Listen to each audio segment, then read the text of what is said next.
जारिमिनखौ जुदिबो जों समान बैसोनि नङाबाबो बिनि आखल आखुखौ प्राय 1945 सननिफ्राय एखे गामिनि मानसि हिसाबै नुबोदों।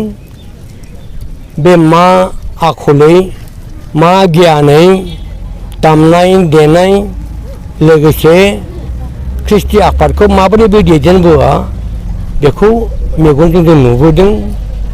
बेबायदिनो थैजासिम बिनि ख्रिस्टि आफादा ओरैबायदि बिनि दला ओरैबायदि नाम खालामबोदों।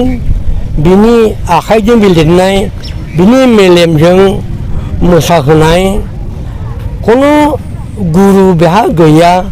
गावनि बेक्तिगत गियानजों बियो फोरोंबोदों मोसानाय बर' मोसानाय। जे समाव बर' मोसानाय रावबो रोङामोन हयथ' बाहाय जों नुनो मोनदों जे अस्ताद दारेन बसुमतारीनि एसे बारहावा बेनाव नांदों।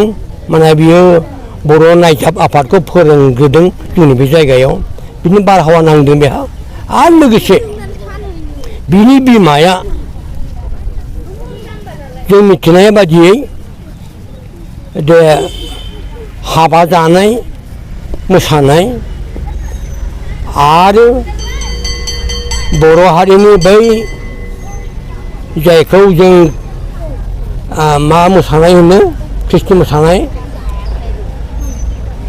बे मोसानायखौ बेहा बिमानिफ्रायनो मोनबोदों।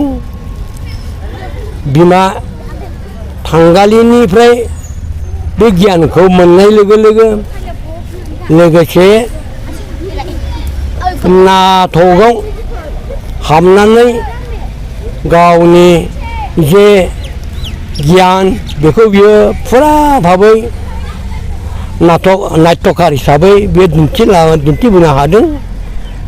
बेखायनो बे कामिनी कुमार नार्जारिया सासे बर' हारिनि मादाव मुंदांखा सासे अस्ताद महरै दासिम बियो नाम मोनबोदों।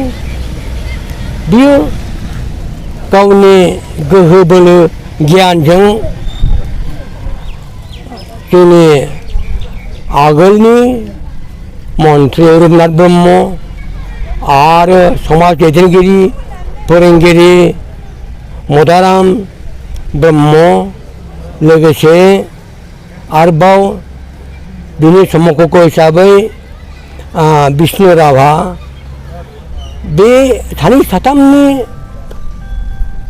गोहो बोलो गियान फोरोंनाय बेवहाय बिहा गोसोआ रासिन थुलुंगा मोनदों।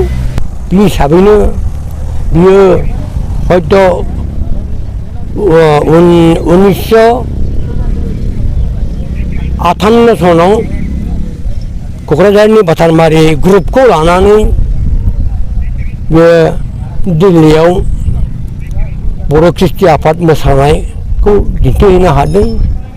जे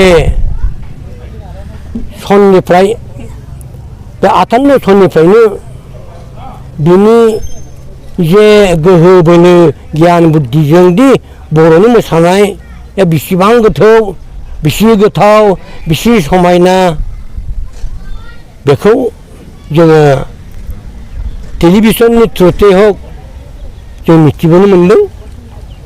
बेहायनो आं बुंनो सानो जे बे अस्ताद कामिनी कुमार नार्जारिया जन्मगत भाबै बियो बिमानिफ्राय मोनबोदों।